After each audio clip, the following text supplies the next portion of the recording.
कांग्रेस प्रभारी अजय माकन की क्लास, जहां माकन का आज भी मान्यों के साथ महामंथन जारी है। विधायकों से आज भी फीडबैक के लिए संवाद कर रहे हैं माकन। 1-to-1 संवाद का आज दूसरा दिन है। मंत्रियों की परफॉर्मेंस, कार्यशाला का भी फीडबैक लिया जा रहा है। वह जिला ब्लॉक अध्यक्ष के नामों पर भी सवाल किए जा रहे हैं। कल भी जारी रहेगा अजय माकन का संवाद। कल सुबह 9:30 बजे पीसीसी में पदाधिकारियों से फीडबैक लेंगे। चुनाव हारे नेताओं से भी प्रभारी माकन फीडबैक लेंगे।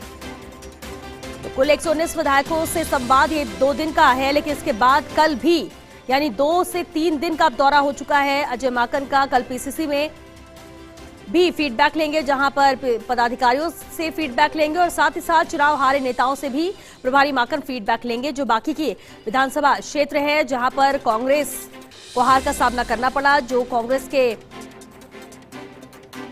प्रतिनिधि थे, जो उम्मीदवार थे, जो चुनाव हार गए, उनसे भी 1-to-1 संवाद करेंगे प्रदेश प्रभारी अजय माकन।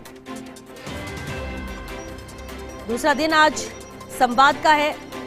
बीकानेर, चूरू, श्रीगंगानगर, हनुमानगढ़ और बाड़मेर जिले के विधायकों से संवाद यहां पर किया जा रहा है। जोधपुर, जैसलमेर, जालोर, पाली और सिरोही जिले के विधायकों से भी आज संवाद है। संवाद का दौर सुबह 10 बजे से शुरू हो गया था और अभी भी जारी है। शाम 7 बजे तक ये संवाद होगा और 8 बजे मुख्यमंत्री आवास पर डिनर का आयोजन किया गया है। संगठन के बारे में बात हुई, संगठन के बारे में, जिलों के बारे में, और हमारा विभाग क्या काम कर रहा है, क्या प्रोग्रेस है, इसके बारे में। जलदाय विभाग में जल जीवन मिशन में क्या क्या काम कर रहे हैं, विद्युत में क्या काम कर रहे हैं, अपने विभाग की प्रोग्रेस वगैरह बताइए। और देखिए, मान लो किसी जांच के बारे में कुछ बिंदु आ जाएँ तो उसकी जाँच कराना गुनाह है क्या? उच्च स्तरीय जाँच हो रही है। और चलिए सीधे रुख करते हैं, हमारे साथ सहयोगी जयपुर ब्यूरो चीफ योगेश शर्मा जुड़ रहे हैं। योगेश, देखिए दूसरा दिन है आज संवाद का, संवाद जारी और करीब 20 जिलों के विधायकों से संवाद हो रहा था। अब तक कितने विधायकों से संवाद हो चुका है और आज के हाइलाइट्स क्या रही हैं, जिस तरह के रिएक्शंस संवाद के बाद आए हैं विधायकों के?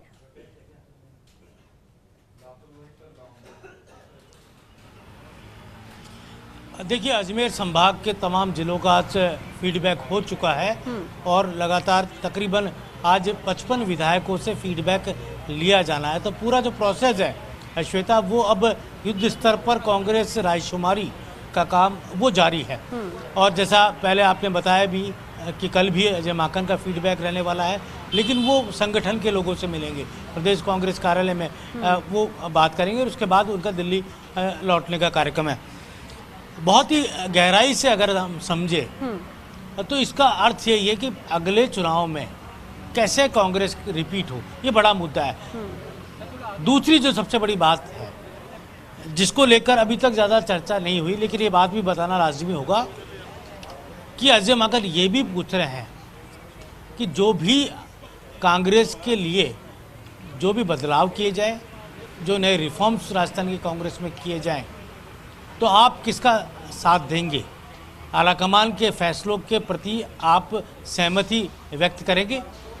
तो ज़्यादातर विधायक यही कह रहे हैं कि हम आलाकमान के साथ हैं और आलाकमान के फैसले के प्रति अपनी सहमति व्यक्त करेंगे। ये बहुत ही तकनीकी बात है। आपको ध्यान होगा, पंजाब में जो घटनाक्रम हुआ, आलाकमान ने जो फैसला किया वो माना गया। तो ये तकनीकी बात है कि आलाकमान जो कहेगा वो राजस्थान की कांग्रेस के लीडर्स मानेंगे, पूरी तरह उस बात को स्वीकार करेंगे। आलाकमान क्या करेगा ये तो भविष्य के घर में, लेकिन इस तरह की जो कवायद है वो अब नज़र आने लगी है कि राजस्थान की कांग्रेस में जो एक मिथक बना आ रहा है राजस्थान की सियासत का, चुनावी गणित का, एक बार बीजेपी एक बार कांग्रेस, वो अब राजस्थान में नहीं रहे और फिर से कांग्रेस कैसे रिपीट हो, इसकी कवायद जो है वो इस वक्त अजय माकन, जो कि दूत के तौर पर, आलाकमान के दूत के तौर पर यहाँ आए हैं, रायशुमारी हो रही है।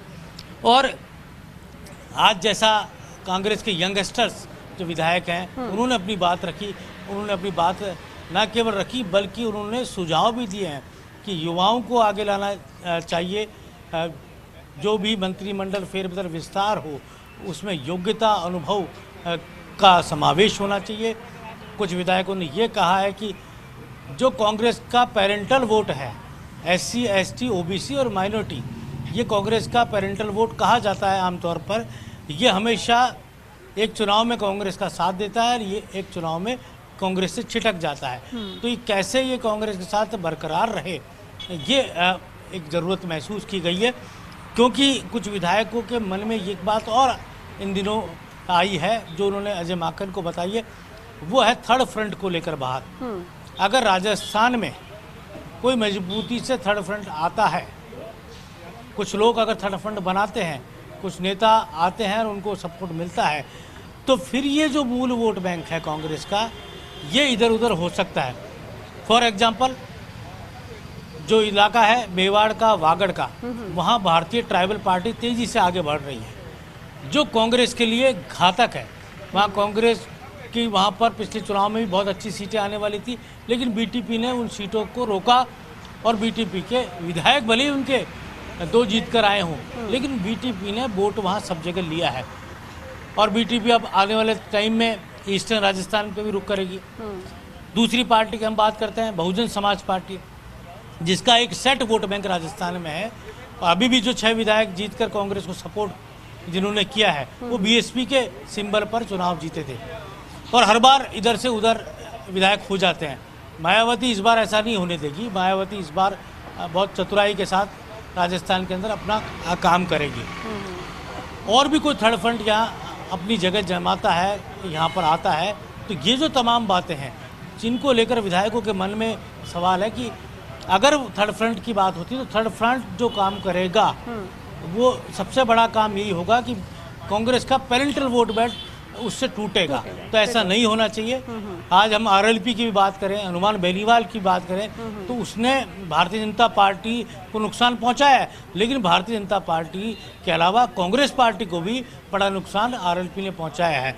तो किस तरह से थर्ड फ्रंट की जो आमद है, इसको रोकने का काम किया जाना चाहिए। तो ये जो पूरी जो रणनीति है, इस रणनीति को साधारण तौर पर नहीं लिया जा सकता। अगर कोई ये कहे कि ये केवल कोरी कवायद है, तो मैं उससे इनकार करता हूँ। ये कोरी कवायद नहीं है। पूरा एक रिपोर्ट कार्ड, एक एक बयान विधायक का रिकॉर्ड हो रहा है कि वो क्या बात बोलकर यहाँ पर गए। पूरी रिपोर्ट गांधी परिवार आला कमान के पास जाने वाली है। सोनिया गांधी, राहुल गांधी, प्रियंका गांधी उस पूरी रिपोर्ट पर मंथन करेंगे और उसके बाद राजस्थान की कांग्रेस को लेकर आमूलचूल फैसले किए जाएंगे, जिनमें सबसे बड़ा है मंत्रिपरिषद फेरबदल और विस्तार। तो मुख्यमंत्री गहलोत की लीडरशिप में 5 साल सरकार के अंदर क्या कुछ नवाचार होने चाहिए, ये तमाम बातों को लेकर जो चर्चाएं चल रही है, जो फीडबैक का दौर जारी है। इसलिए यहाँ से बेहद अहम फीडबैक की नजर आप बना के रखिए। योगेश, आपसे आगे भी हम अपडेट लेंगे इससे लेकर, क्योंकि अभी भी संवाद 1 to 1 चल रहा है।